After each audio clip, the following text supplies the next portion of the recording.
We conceded an early goal, which at least I can say destabilized us a bit, and then we didn't settle from there.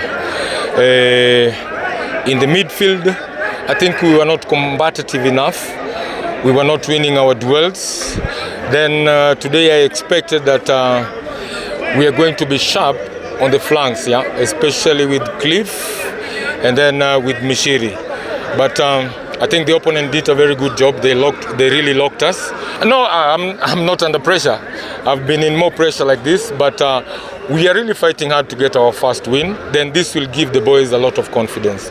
And believe you me, after 18 years, this was our first time playing here. It comes with a pressure. The game was nice, very tough. Shabana is a well-drilled team, and I think losing doesn't mean that the team is weak. Shabana is strong, but you know also we have not won for the last five matches. We are determined to win this game so that we need now more consistency. And I've been building the team. You know, I reshuffled the whole team this year. So every player, we have new players. Only captain is old, but the rest are new players.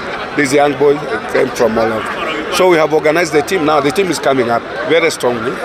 My name is Eric. I'm a stakeholder, Matatu Owners Association Chairman Gusii. Now our coach is actually letting us down.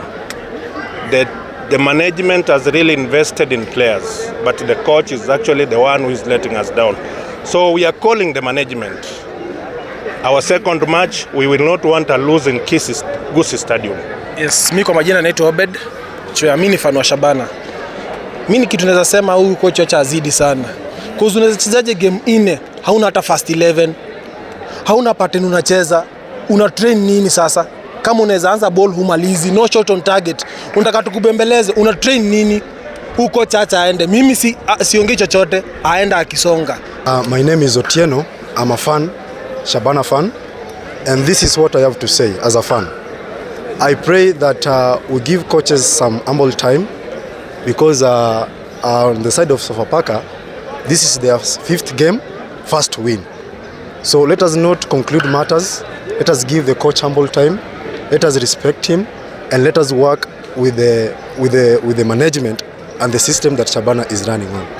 We should not, as fans, give one person pressure because of 4 games, 0 wins. We should be humble, and we should have patience. Thank you very much.